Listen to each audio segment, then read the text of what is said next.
Welcome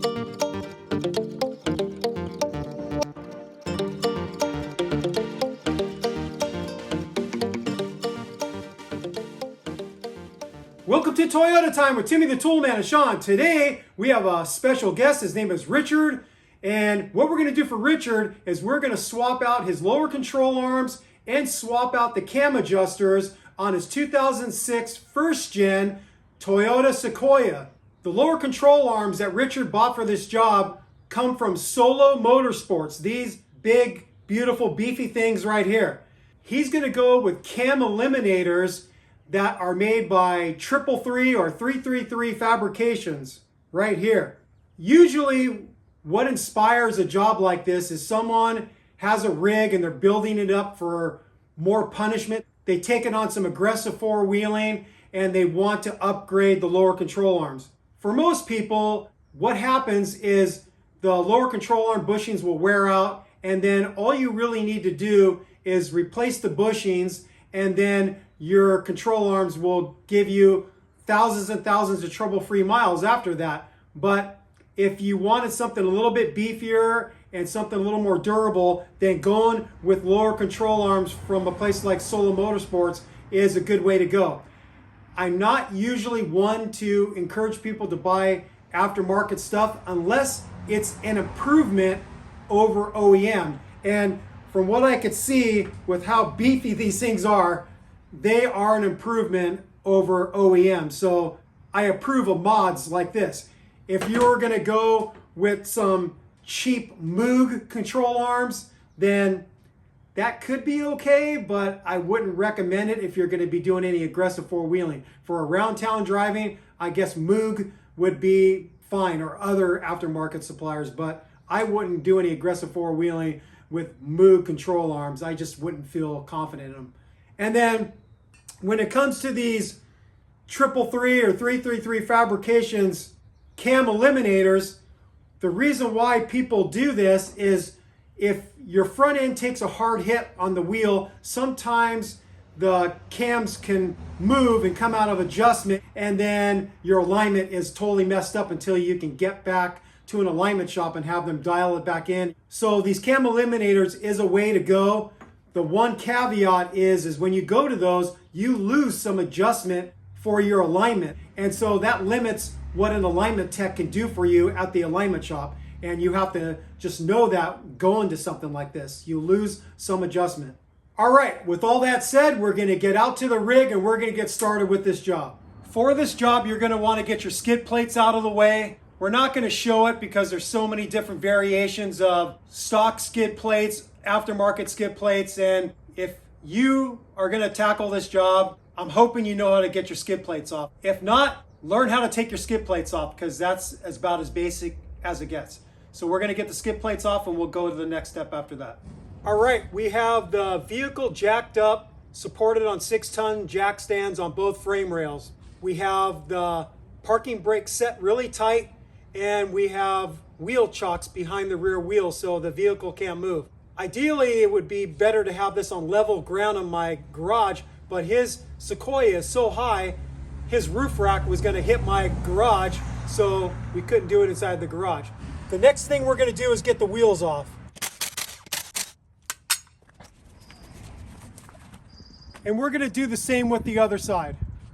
We've got both wheels off, and the next thing I wanna do is I wanna work on getting the steering rack disconnected, because the steering rack has to slide backwards because the rear cam adjusters need to come out and the steering rack gets in the way. So you need to pull the steering rack back far enough to where the cam adjusters can clear the steering rack. And normally one of the first things I want to do is remove the sway bar, because the sway bar is in the way of pulling the steering rack backwards. But Richard's Sequoia has the front sway bar removed, so that makes it easier. But I wanted to talk about, you have several mounting points. So you have the mounting point on each frame here where the bushing attaches, and then the end links come down and they bolt to the lower control arms right here. So if you can imagine end link coming down and attaching right here on these tabs on both sides. Unfortunately, I can't show you that part of it because he doesn't have it there, but that's how you would do it. You would disconnect the end links, and then you would disconnect the U-shaped frame mounts that go around the bushings, and then you could pull the whole sway bar out of your way. Another thing that I just noticed, and if you four-wheel a lot and you've taken some hits on rocks, you might have some damage to the frame where the lower control arms connect. And check this out. This thing is bent down pretty damn far, so that's going to hinder us being able to get this OEM lower control arm out and the new one in. So I'm going to have to get some big pry bars and maybe heat it up and see if I could bend this out, because this is going to be a problem for us. So we're going to work on this and we'll come back. We straightened out the frame as best we could with the control arms still in there, and they're far from perfect. But then I realized the control arm doesn't necessarily have to come out from the bottom. It can slide out towards each side, so it can slide out this way.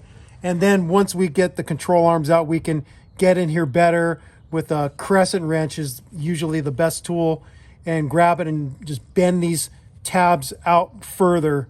So I think that's what we're going to do, and then maybe take some hammer action to it and some heat. So we're going to leave this alone for right now. That's good enough. Now we're going to work on getting the steering rack free. And before I forget, we're going to want to lock the steering so we don't lose the orientation of the steering wheel, because we're going to disconnect both outer tie rods. And then when we do that, the steering wheel can turn on its own when we're manipulating the steering rack, pulling it back to be able to pull the cam bolts out. So we're going to get inside the cab and lock that steering wheel so it can't move. Lock ready. It's already locked? Yep. It's already locked. Okay, well, there it is there. So you just want to make sure you either turn it a little bit right or a little bit left, but it's already locked, so that's good. So it can't move anywhere. The first thing we're going to do to disconnect the steering rack is we're going to disconnect the outer tie rods from the ball joint on each side. We're working on the driver's side right now. So you have to remove the cotter key out of the castle nut. You have to straighten it out. And then the technique I like to use is I grab a pair of dikes, I get on the head of the cotter key, and then I just lever against the castle nut and work it out. I bite it and then work it out. Okay, and there's your cotter key. Now, if my memory is serving me correctly, I think that's a 19. I'm going to try to get it out with my small 3/8 DeWalt gun. If it can't do it, I'll go to the 1/2 inch. And it did it. Good job, little gun. To break free components like this, I always like using pullers. Some people subscribe to the big effing hammer technique.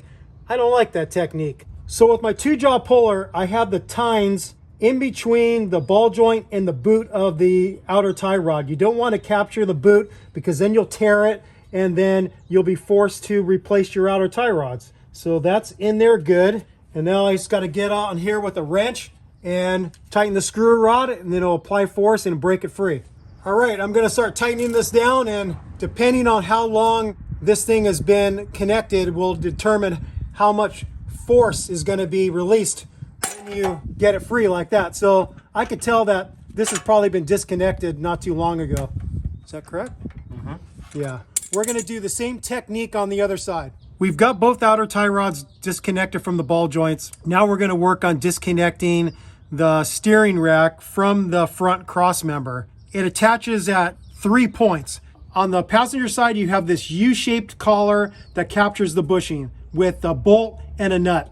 In the center here, you have a bolt that comes in from the top. You might think that this is a nut on the bottom here that you can take off, but this is a welded nut. So you have to release it from the top, not from the bottom. So don't make that mistake. And then finally, there's a long bolt that goes through the cross member here, and it's attached right here with a nut. I'm gonna check the hardest one first. The center one is the hardest one to get to, and because they're torqued to a pretty high torque spec, it can be hard to break free. So you're gonna wanna come in with a short 19mm socket, and then you're gonna wanna use a big breaker bar. I know it's a 19, I just double checked. And so you're going to want to get onto this and have a lot of leverage, and that's why I'm using a long breaker bar. If you're lucky, you're going to be able to get it no problem. And I already tested this out and it's already fairly loose.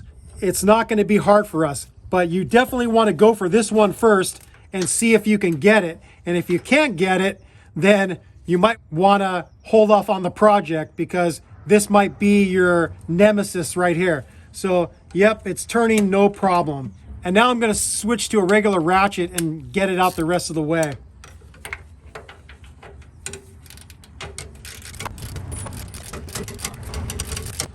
I think that's loose enough for me to get it out with my hand. I'm going to give it a shot. Nope, I was wrong.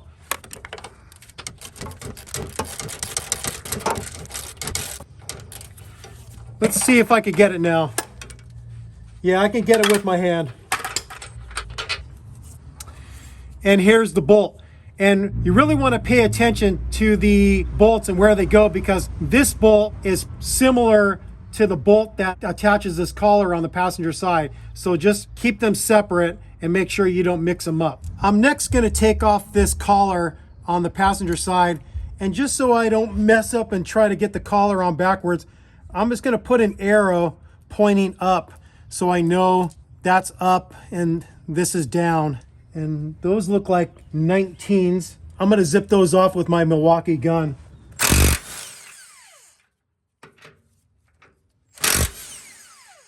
And I'm just going to do a comparison with the middle bolt with this one. They're pretty much the same, but this one's a flange bolt and the center one has a washer. So that's how we can differentiate the two. And then this collar should come off with a little bit of persuasion. I'm going to get a small pry bar and pry that out. So there's an area where I can get my small pry bar here, pry out a little bit. That's got it started. And there we go. The last one we need to work on is right here. And if I'm remembering correctly, that's a 22 or something. Let me see. This is a 22. And then the bolt is also a 22. So I'm going to hold the bolt firm with a 22 millimeter box end wrench on the front side. And then I'm going to get on here with the gun and zip it out.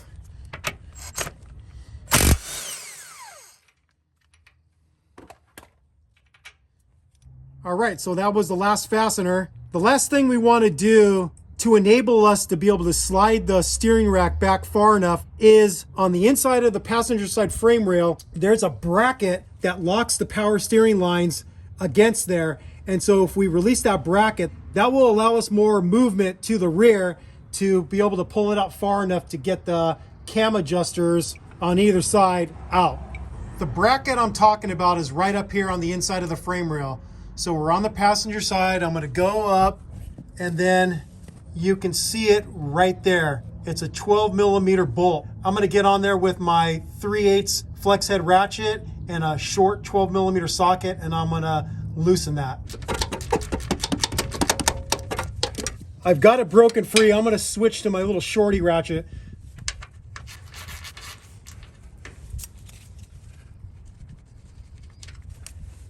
Oh, there's a hard line connected to there too. I don't know if that's going to give us the movement we need. I'm going to have to take a second look at this. More forward on the passenger side frame rail, right near the lower radiator hose, there's two more clamps I want to release for the power steering lines so I can get a little bit more rearward movement with the steering rack. So if you look up above the lower radiator hose connection, you'll see them. There's one right here on the front. The other one is right here, a little bit behind it. So we're going to release those two with my Milwaukee ratchet and some 3/8 extensions and 12 millimeter socket. So for the front one, I have about a 10-inch extension. I have it connected up to my Milwaukee ratchet. Got to break it free first, because these ratchets don't have the greatest breaking free power.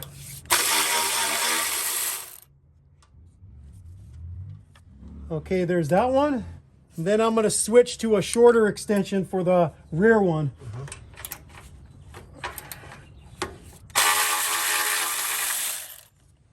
Okay, you can see now, look how loose these lines are. This is an actual transmission cooler, but up above, these are the power steering ones. And so I think that's going to give us more movement now to go backwards further.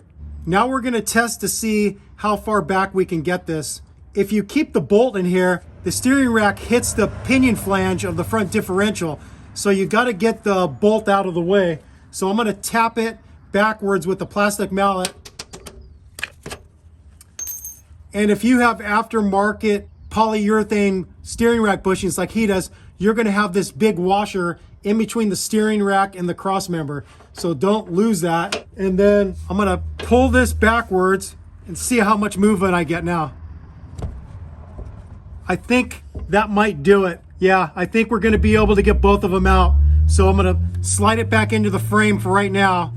And now we're going to work on getting the lower control arms disconnected from the frame. The first thing we're going to do to get the lower control arms free of the frame is we're going to disconnect the lower shock bolt. It's a 19 millimeter and it's got a 19 millimeter nut on the back side. So I'm going to hold the nut firm because sometimes when you go to loosen it, the whole thing turns as one. So I'm going to get onto it with a 19 millimeter box end.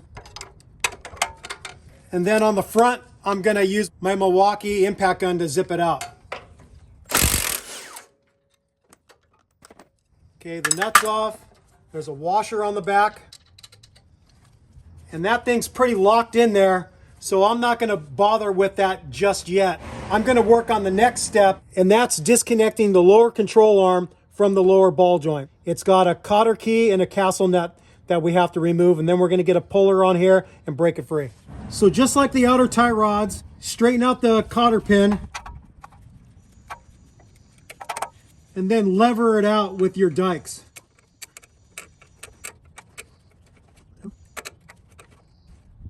Stuck on there. Here we go. And let's see if my memory serves me. I think that's a 24. Yep, 24. Now we're going to get a bigger puller from my puller set. And again, you want to make sure that the tines don't capture the boot of the lower ball joint. So you got to get in here and really look and be careful. Make sure you look on both sides and get a good visual that you're not capturing the boot. Okay, that looks good. Now I just got to tighten the rod of this and break it free. And there it is, it's broken free. We've got the lower control arm broken free from the lower ball joint, but we still don't have enough movement to be able to get this lower shock bolt out. And I'm not the type that just likes to zip it out and kind of force the threads through. I don't think that's a good technique. So what I'm going to do is I'm going to loosen these cam bolts front and rear, and then that will give a little bit of movement in the lower control arm, and then I could probably get this bolt out without any force required. Before I do that, even though we're replacing the lower control arm cam adjusters, just in case Richard wants to decide not to use those because he doesn't like how the alignment's turning out, I'm gonna make match marks on both sides of each cam adjuster so we can get them back in the position they once were. So I'm gonna do that now. I'm gonna clean the surfaces up on both sides of each cam adjuster and make match marks from the cam adjuster to the frame.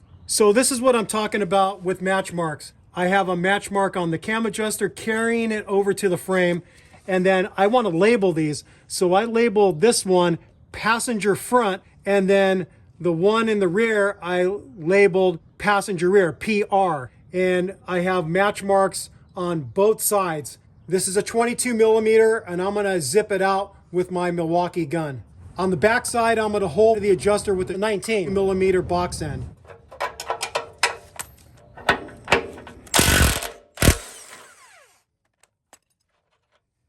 And this is the back side, and you can see I have a match mark on there too, and I carried it over to the frame. Now this is a moment of truth. One thing about these cam adjusters, especially if you live in the rust belts of the country, they can get rusted inside the sleeve of the bushing. So I'm gonna push, oh, look at that. Okay, that's a very good sign. All right, so we're gonna do the same with the rear one, but the rear one is a little bit tight to get in there with the gun. So I'm just gonna break that free with the box end 22 millimeter. So I'm gonna get onto the bolt with my 22 millimeter box end. Depending on how tight the last alignment tech tightened it is gonna determine how much effort, but I can get it.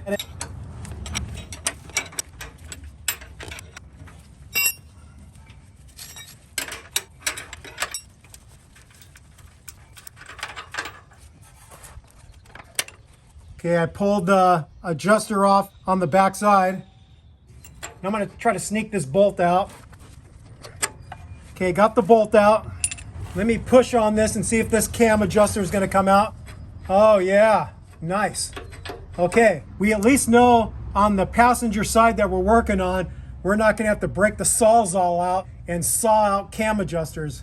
Now with both those loose, I should be able to get a little bit of movement in the lower control arm to get that lower shock bolt out. I'm still having trouble getting that lower shock bolt out. I'm gonna lift the steering knuckle off of the control arm. Set that there. Sucker is hard to get out.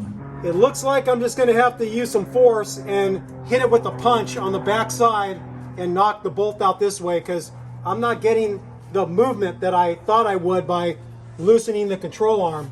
Instead of using a punch, I just got the pry bar in here and levered against the steering knuckle and pushed on the end of the bolt and got it out a little bit. And I'm just gonna apply some force while spinning it with a 19 millimeter, see if I can get it out.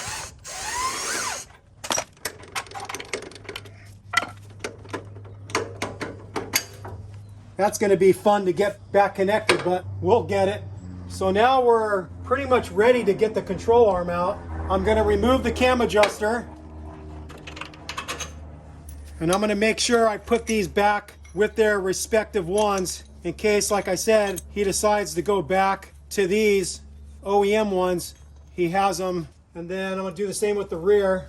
So here's where all that work we did to loosen the power steering lines is gonna benefit us. So I'm just gonna slide the steering rack back, and voila, it's out. So I pushed the steering rack back into the frame because I don't want the weight of the steering rack pulling on the steering shaft and the power steering lines. So now we should be able to wiggle this thing out.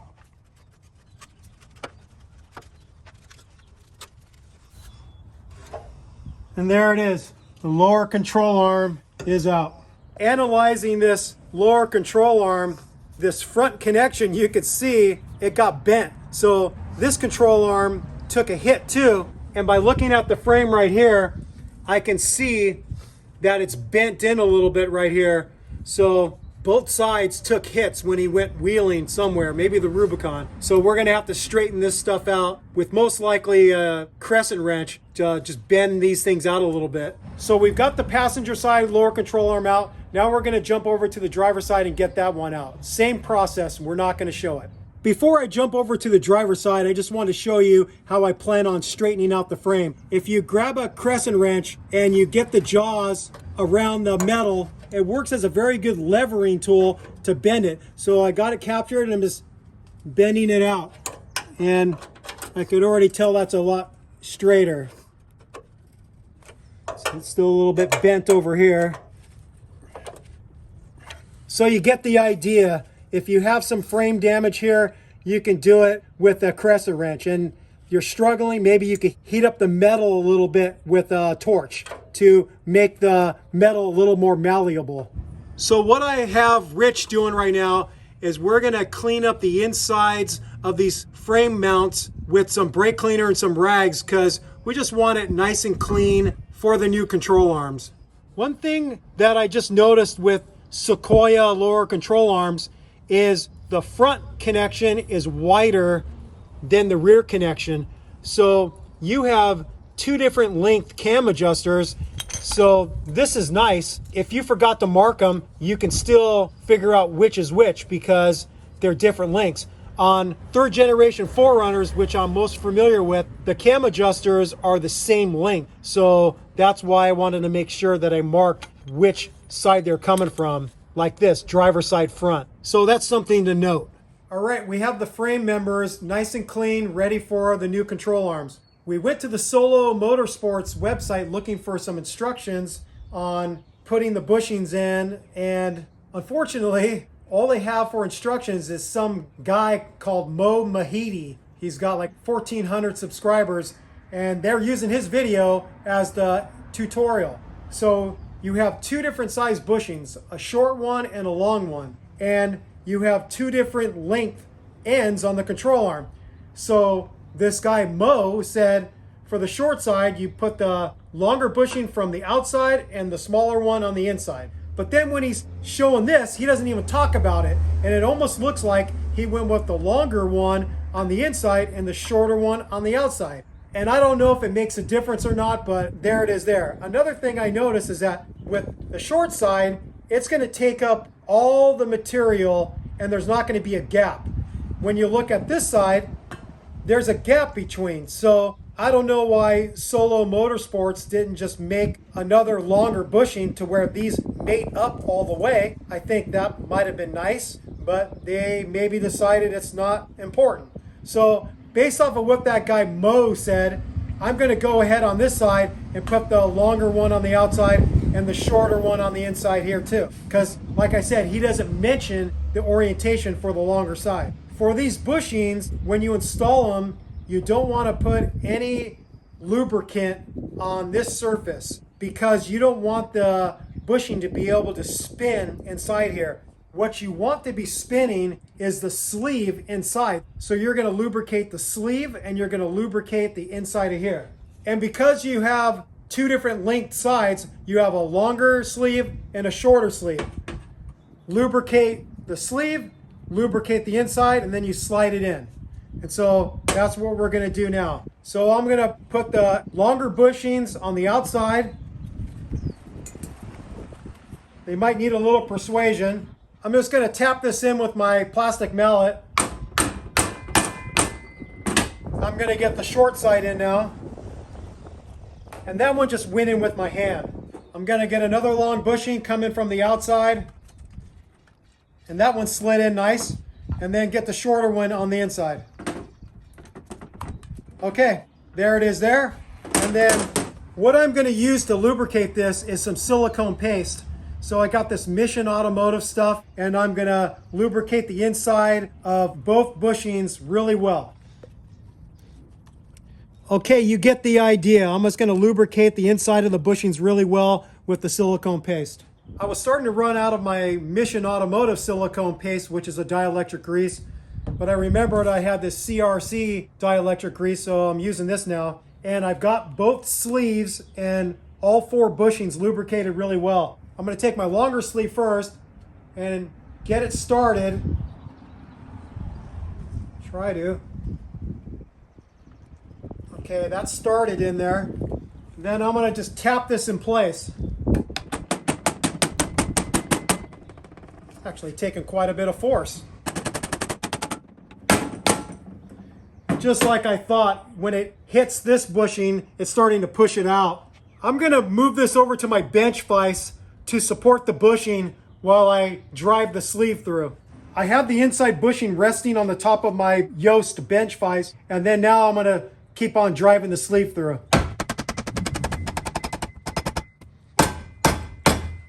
And that's fully seated. There it is. We're going to do the same with the short side.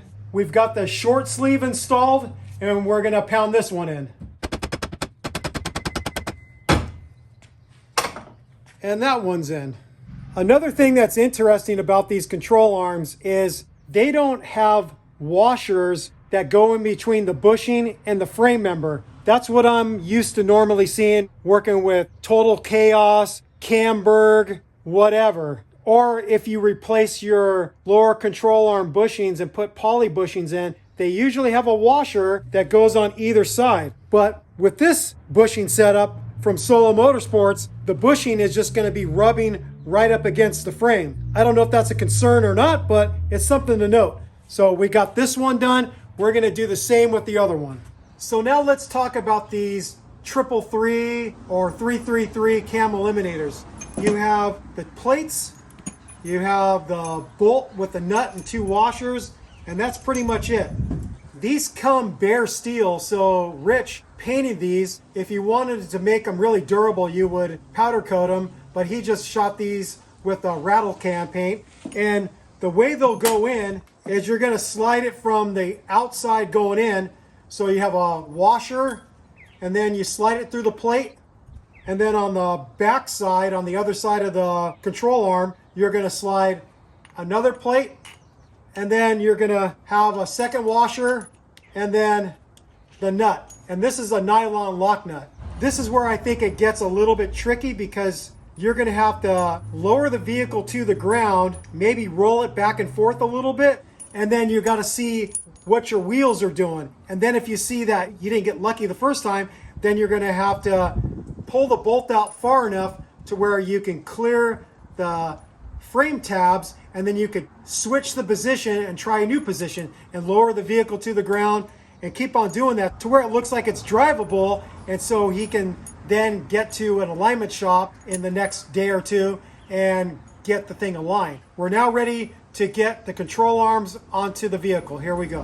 What I want to do with these Cam Eliminator bolts is I want to lubricate the shaft with some anti-seize, because one of the things that can happen, especially if you drive in areas where they salt the roads, if water gets in there, then the shaft of the bolt will get locked into the bushing sleeve, and then it could create some havoc for you. So to prevent corrosion, I'm gonna lubricate this with some anti-seize. This is the copper anti-seize.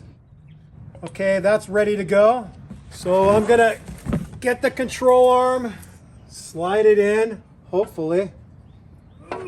That's a tight fit. That's what she said. This front side that it got bent is hindering me a little bit. I think I have to come up higher to get it in.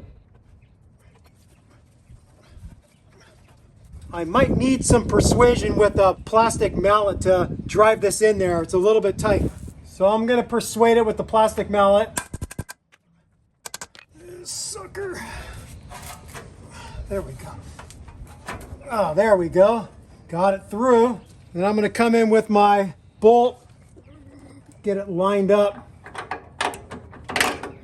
And which direction should we start with? I guess we'll start it in that orientation. Another thing I forgot to mention is there's some companies that make some weld-on tabs that are a little bit beefier than the OEM Toyota tabs. I think one of them is Total Chaos. And so you can come in here and weld them on and make it a little bit more bomber. But for this job, we're not going to do that. Hopefully these are going to hold just fine for him, and he's not going to end up flattening one of these if he takes a big hit. So then on the back side, I'm going to get this tab in the same orientation. I'm going to mimic it so the bolt hole's on the bottom side. So I'm going to come in with the plate in the same orientation as the front, bolt hole on the bottom, the washer next, and then the nylon lock nut. Okay, and then I'm just going to leave that loose for now. Now I'm going to get the rear one set up, and I have to crawl underneath the vehicle and get in position to pull the steering rack back far enough to sneak the bolt and the cam plate in place. I almost messed up, and Rich saved the day. Remembering that the control arm has a longer side and a shorter side, well, the Cam Eliminator bolt set comes with a longer bolt and a shorter bolt, and I didn't notice it when I was unpackaging it. So this is a longer bolt here, and this is a shorter one right here. So you can see the difference. It's about a ½ inch difference. So I mistakenly put the shorter bolt in on the front connection on this passenger side, and I swapped it out. I put the longer bolt in here. Don't make the same mistake I made. Make sure you're paying attention. Longer bolt goes on the longer side, the front side, and the shorter bolt goes in the rear on the shorter connection. So now for the rear connection, I'm gonna wiggle the steering rack back and support it with one hand while I'm getting the Cam Eliminator in place. Okay, that's through. Now I could just support the steering rack by the frame member again. And then on the back side, I have to do the same thing, and I'm gonna match the orientation. So the bolt hole is on the bottom. I'm gonna match that on the back side. One thing that's interesting to note on the shorter side is the bolt seems to be a little bit longer than it needs to be. The bolt isn't actually extending out as far as the edge of this nut. It's a little bit recessed because we haven't started tightening yet, but it's going to come kind of close to the CV axle, which is kind of interesting, but I guess it isn't an issue because I hope they tested these things out. Pretty sure they have. But anyways, we're going to tighten these things up now and just take a lot of the slack out. We figured out the size of the bolt nut. It's a 28 millimeter, and luckily I've got some big wrenches, so I'm holding the nut on the backside with this big gear wrench, 28 millimeter. And then on the front, I got a 1/2 inch drive ratchet with the 28 millimeter socket. And we're just gonna take them up sort of snug, not really tight. Just gonna take the slack out. Okay, that's good.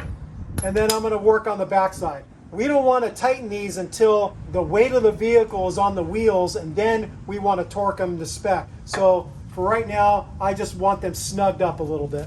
So I'm lifting up the knuckle and I'm feeding it into the lower control arm and get that slid in place. And then now I'm going to get the castle nut on, and I'm just going to keep that loose for now, not very tight. Now, looking over here, we're pretty far away from getting this lower shock bolt aligned. So what we're going to do is we're going to come underneath here with the jack, and we're going to jack up underneath here and get the two closer, the lower control arm to the lower shock mount. We raised the control arm until the lower shock mount aligned with the lower control arm, and then we slid the bolt in. Before I break out the torque wrench, I'm going to take out the slack on that lower shock bolt. So I got my 19 millimeter socket on a 1/2 inch drive ratchet and a long 19 millimeter box end wrench holding the nut.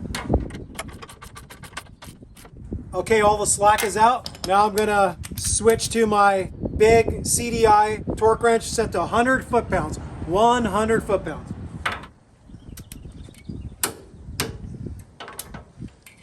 And there it is, 100 foot-pounds. Now we're gonna pull the jack out of our way. Now we're working on the lower ball joint castle nut. It's a 24. I'm taking the slack out. Okay, that's pretty good. Now I'm gonna transition to my torque wrench, and the torque value for the lower ball joint castle nut is 117 foot-pounds. There it is, 117 foot-pounds. Now, if you're lucky, the hole that you get the cotter key in is aligned with the slot in the castle nut, and I see that it's just a little bit off. So you don't want to go looser. I suggest going tighter. So I just have to turn it just a little bit tighter, and then I could feed a new cotter key right through there. So I'm going to go a little bit tighter, just a little bit more, tiny bit more. That's lined up pretty good, and I'm gonna fit a cotter key in there. This is kind of interesting because on this control arm, it's recessed into this pocket, so it might make it harder to get the cotter key in there, but let's see. Yeah, it is gonna be harder. I'm gonna have to use a short one. I usually go with this size, but I'm gonna have to go for a shorter one. So I used a shorter cotter key, and I finally got it in there. It's just the way Solo Motorsports made this makes it a little bit harder to get it in there. And I guess that's because it's protecting the lower ball joint spindle from hits from rocks. So they decided to make it recessed. I get where they are going, but a downside to it is having a harder time getting the cotter key in. And I imagine it's going to be a little bit more difficult to get it out. But it is a kind of a smart design to recess it. All right, so we have the passenger side control arm into the frame, and we have some of the things reconnected. Now we're gonna jump over to the driver's side, and we're gonna do the same process. We're not gonna show it because it's identical to that side. We have the driver's side lower control arm connected up, and now we're gonna work on getting the steering rack reconnected to the cross member. We cleaned up this collar with some brake cleaner and some rags. We reapplied some silicone grease. We greased the inside of the bushing here, and now we're gonna slide the collar over. And remember, we put an arrow to let us know which side goes up. And then remember, there was two different bolts for this application. The flange bolt is the one that goes here. The one with the washer goes in the center spot. So we'll get that started. and we'll get the nut started. Next, I'm going to get the bolt on the driver's side through the frame. And because he has polyurethane bushing, I have to put this washer between the steering rack and the cross member. And then I'm going to slide this back. There we go. Then I got to get the washer and the big flange nut. Now, what I learned from doing steering rack bushings and a steering rack replacement on a 3rd generation 4Runner is if you tighten the passenger collar and the driver's side bolt and suck it in snug, then you'll have an easy time aligning the center bolt. So that's what we're going to do. We're just going to suck these up snug. These are our 19.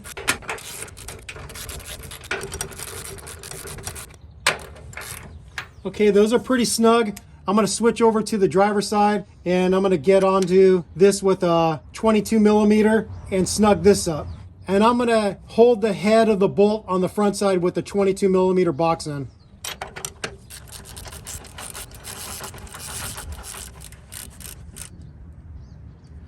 Okay, that's snugged up.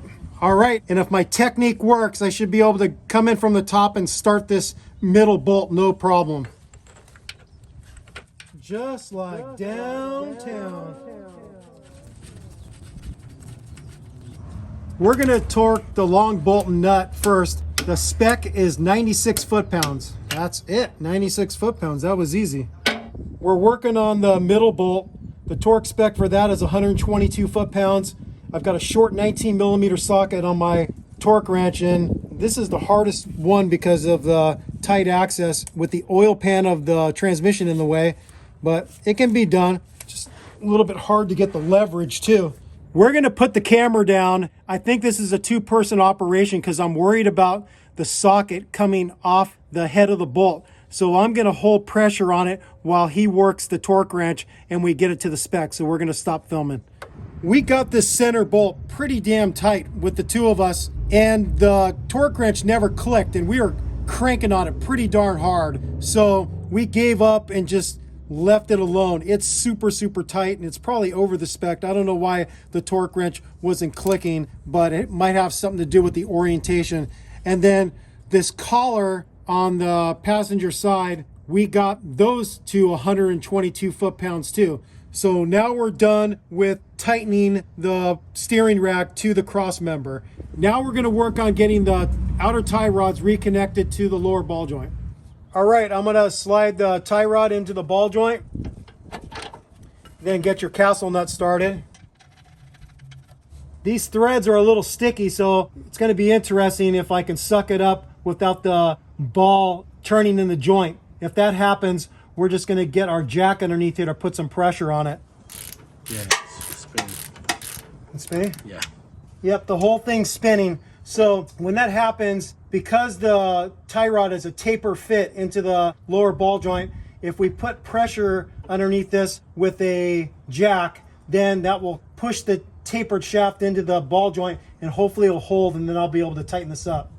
Hopefully with the pressure from the jack, now the spindle of the tie rod's not gonna spin on us. Yep, it's working. Okay, that's cinched up. I could get the jack out of the way now. We're gonna torque the castle nut for the outer tie rod to 67 foot-pounds. There it is, 67. Now if we're lucky, one of the sets of holes will line up for a cotter key.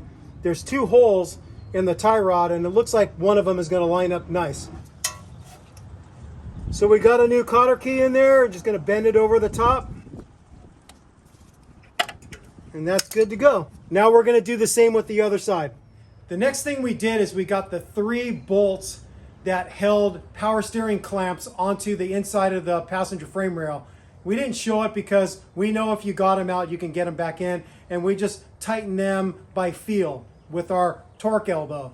Now what we're gonna do is we're gonna get the wheels back on, and we're gonna lower the vehicle to the ground, cross our fingers, and hopefully see that the wheels look pretty good. They're tracking pretty good. But if the camber is way off, it could either be cambered in or cambered out.